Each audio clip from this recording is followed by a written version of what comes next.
avec toi, s'il te Non. plaît. Ah bon? Jack, quand on parle alors. Voilà. Tu as évité de moi à un moment donné. Moi, très bien habillée, très classe.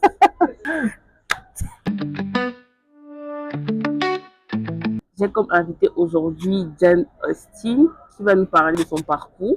Ensuite, il va nous parler de comment il anticipe la transition entre la vie d'étudiant, la vie active, du moins le marché de l'emploi. Ce sera une discussion, donc on va aller comme ça. Donc, Jane Austen, tu peux te présenter et nous dire un peu qui tu es?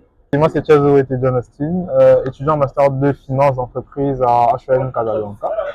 Ça fait 5 ans que je suis au Maroc, 5 ans qu'on parcourt tous les sillons de ce pays. Donc, tu es habitué à Qatar? Ouais, 5 ans que je suis à Tu veux Casa. pas changer de ville? Quand tu as vécu à Douala, tu ne peux pas vivre ailleurs qu'à Casa. C'est vrai, c'est vrai, c'est vrai. Parle-nous de comment est-ce que tu vois entre les recherches de travail, je pense que c'est déjà ça. Comment est-ce que tu te vois entrer dans la vie active par rapport au domaine dans lequel tu veux?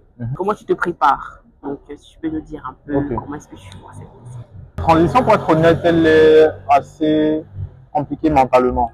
Parce que le reste, c'est juste des mois qui se suivent. Donc, juste mentalement que tu essaies d'avoir ce shift-là entre, au départ, tu as cours de 8 heures à certaines heures, tu sais que bon, après ça, je vais rentrer chez moi, j'allais réviser, peut-être 2-3 heures après, je me couche, je travaille, etc. Sauf que maintenant, le shift au niveau de l'esprit change.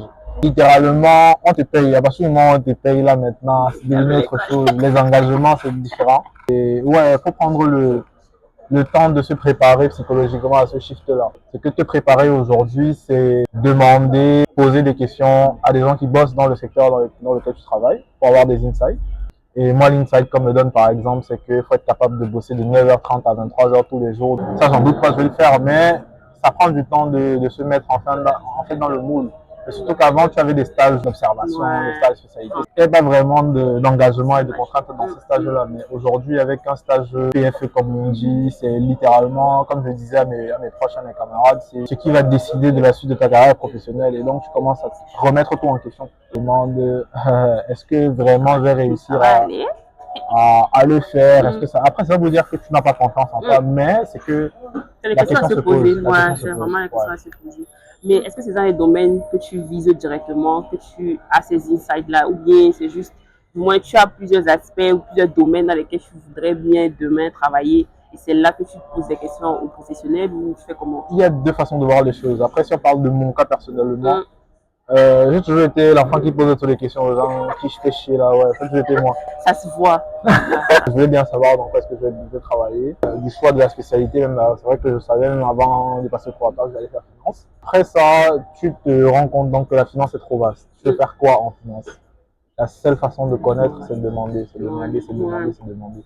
Et c'est de te rapprocher des gens qui ont fait et qui peuvent te donner les insights. Et donc, à la base, tu poses des questions pour comprendre le monde en général dans lequel tu vas évoluer. Mais après, tu poses des questions maintenant pour comprendre la spécialité dans laquelle tu veux travailler, qu'est-ce que ça donne. Et par poser des questions, écoute, hein, on n'a pas de gens sur qui on va se tourner, la majeure partie d'entre nous. Après, moi, j'ai la chance d'avoir eu quelques aînés à HEM qui ont continué de m'aider jusqu'à aujourd'hui. Je ne cesserai jamais de faire un gros big up à Christian. Ces gens te permettent de comprendre beaucoup plus ce dans quoi tu veux travailler. Tu te rends compte que c'est vrai que lui, il a quelque chose à m'apporter, mais il n'a pas la science infuse. Non, c'est clair. Continue de demander autour de toi des gens qui l'ont fait. Après, maintenant, tu vas même beaucoup plus profondément. C'est dans quelle entreprise je souhaite travailler personnellement. Tu vois, l'entreprise qui t'intéresse, l'entreprise dans laquelle tu as des perspectives et qui t'attirent. Tu vas réseauter, hein. C'est ça, le truc. C'est vraiment au maximum. Réseauter, j'ai envie de mettre l'accent dessus aujourd'hui. Réseauter, c'est ça qui t'ouvre les portes. C'est beaucoup de courage. Ouais, franchement, c'est... Même les messages sur LinkedIn et tout, imagine. Moi, je vais te montrer mon LinkedIn après. On va des messages que je ne connais même pas. À un moment donné, parce que c'est ce qu'il faut. Oui, tu n'as pas le choix. Tu vas activer même après ça, parce que depuis là encore... Dis-toi que tu n'en fais jamais assez. C'est ça aussi. Et tu ne paies rien. Et franchement, tu ne paies absolument rien. Quitte à ce qu'on te réponde pas, et tant pis. Et on te répond même pas aux remarques. Voilà, en fait, là, je t'en fous pas me voir où. Tu peux me demander quelque chose. C'est pas lui En fait, c'est ça. qui te donne à manger. C'est important parce que je pense que beaucoup d'entre nous, on ne met pas l'accent dessus. Parce que on va se dire, on est dans un pays étranger, les gens sont fermés, alors que non. professionnellement parlant, ceux qui savent, ceux qui font, aiment aider. Il est arrivé des cas où les gars n'ont pas le temps. Et ça, tu dois pouvoir l'accepter. Mais les gens veulent aider. Ils veulent aider. Parce que je peux partager un conseil, c'est que tant que aujourd'hui, tu sais déjà ce que tu veux faire. Chaque jour, dis à quelqu'un. Chaque jour que tu rencontres quelqu'un, tu ne sais pas. Moi, par exemple, j'ai ma prof de droit. Un jour, je l'appelle pour discuter de la pluie et du beau temps. Et dans la discussion, pardon. Dans la discussion, elle me demande qu'est-ce que tu comptes faire. Et là, c'est en M1. Je lui dis, vas-y, je sais faire ça, ça, ça. Elle me dit, tu sais quoi? Mon mari a travaillé dans cette entreprise dans laquelle je suis en train de parler pendant 16 ans. Il a fait ça, il a fait ça, il a fait ça. Attends, je lui donne le téléphone. Comme ça, directement. Direct. Et maintenant, c'est là que les trips sortent. Parce que tu dis que tu veux faire maintenant. Ok, tu as l'occasion, parle alors. Justifie. Ah ouais. Ouais. Comment tu as eu le stage? Quand j'ai eu le stage, ah, mais tu as eu l'opportunité. j'ai eu l'opportunité de discuter avec quelqu'un maintenant. Et maintenant, c'est un réseau que j'active pour pouvoir travailler dans cette entreprise dans laquelle je travaille depuis longtemps. Franchement, tu ne sais pas. Tu ne sais pas. Parle, tu ne sais pas ce que les gens ont en termes d'expérience. Tu ne sais ça, je vraiment savais pas. pas en vrai. On ne te pose pas la question de tu fais quoi dans la vie ou bien tu étudies quoi et tout. En tout cas, moi, je ne vais pas aller te dire que je vais faire ça. Moi, je te demande, je m'en fous des gens. Tu as les profs. Tu t'en fous vraiment de tout d'abord. Tu as les profs. Ouais, les profs, moi, oui, je peux. L'administration. D'autres profs même, oui. Et comme j'aime dire souvent, il y a un seul mot qui s'écrit de la même façon en français et en anglais. Donc la somme des lettres de ce mot fait 100. Il y a un seul mot. Dis une fois. Et ce mot, c'est attitude. Ah, ça fait 100. Tu peux calculer si tu veux. Ok. Tu as attitude, qui en anglais, c'est attitude. Un intellectuel. Pardon, reste sérieux. Qui en anglais, c'est attitude. Et donc, on dit, c'est notre attitude, bien plus que notre aptitude, qui détermine notre altitude. Premier épisode très moyen, Donc, même dans ta façon de te tenir, même dans ta façon de répondre aux gens, ta façon de parler, tu ne sais pas. Peu importe ce que tu fais dans le monde, les gens te regardent. Et puisque tu es en train de me regarder, moi je vais te montrer quelque chose à voir. Toujours être dans des dispositions qui te permettent d'aller vers l'objectif que tu t'es fixé. Et c'est ça qui fait le réseau. C'est-à-dire qu'aujourd'hui, tu es étudiant à l'étranger. Ta carte de visite, c'est ce qu'on dit de toi. C'est qu'aujourd'hui, il faut être clair. Si, moi je te pose la question, tu es un recruteur marocain. En face de toi, deux profils. Tu as un Marocain et tu as un étranger. Peu importe d'où il vient. Tu as un étranger. Compétence égale. Tu prends qui? Tu es recruteur marocain. Tu prends qui? Marocain. Forcément. Pire encore si il y a un décalage de compétences. C'est-à-dire que le profil marocain est beaucoup plus.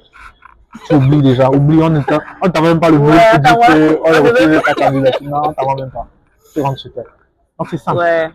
Logiquement, tu prends. Oui, logiquement, tu prends la personne. Parce que c'est quelqu'un qui, forcément, il va rester là. C'est-à-dire que l'entreprise peut investir sur lui. Il va faire fonder sa famille là. Il va payer les impôts et tout ça là. Les gens s'associent avec ceux qui les ressemblent. Les mêmes langues, la culture, tout ça. Donc, il va le choisir. Franchement, c'est vrai. J'ai fait un stage de 4 mois dans un cabinet de consulting. Et c'est vrai que le monsieur qui était DG, il parlait français. Mais les autres ne parlaient pas bien français en tout cas. Donc, il devait du moins lui me traduire un peu ce que la personne veut dire, etc. Et je sentais qu'elle était un peu mal à l'aise de tout le temps vouloir t'expliquer que bon, il faut que tu fasses ça, tu n'as pas compris. Dans la traduction, il y a des choses qui ne se traduisent pas. C'est ça aussi. Parce que l'essence et l'idée, ça ne se...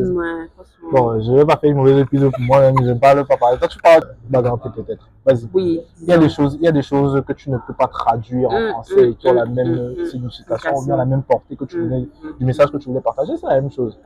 C'est ta carte de visite, c'est le travail que tu fournis, l'application que tu mets dans le travail que tu fais. On ne te demande pas d'être parfait, on ne te demande pas d'être meilleur. Tu peux même pas d'avoir. On te dit aujourd'hui, même si c'est un simple travail, tu as l'impression que non, ça ne vaut rien. Fais-le de façon à ce que personne ne puisse jamais dire que tu n'as pas donné ce qu'il fallait donner. Donc derrière, on va dire non, si c'est celui-là, j'ai bossé un jour avec lui, c'est quelqu'un qui travaille maintenant, il peut ne pas avoir la compétence, mais sois sûr qu'il va se donner, il va se donner. Et ça c'est des choses qui se vendent. Ça, c'est des choses qui se vendent. Il reste même, genre, quand on te Ouais. vend et qu'on veut avoir un avis sur ce que tu as eu à faire, ou bien on Exact. te connaît parce qu'il a eu à faire ci, ça, Ouais, je il travaille a avec bien lui. fait. Ouais. Franchement, le bon retour aussi fait en sorte que Toujours. quelqu'un qui ne te connaît pas Toujours. peut accepter que, bon, lui, fais-lui confiance. Moi, je lui ai fait confiance. Tu peux aussi lui faire Soyez confiance. poli, s'il vous plaît. Soyez poli. Et très respectueux. Malheur pour toi si tu as fait un stage par défaut. C'est ça qui Pas constitue souligné. ton CV. Même à la caserne, grosse partie de mon CV. Pour être honnête. Merci beaucoup, Diana City. Avec plaisir. Très, très grand plaisir. Et bye bye.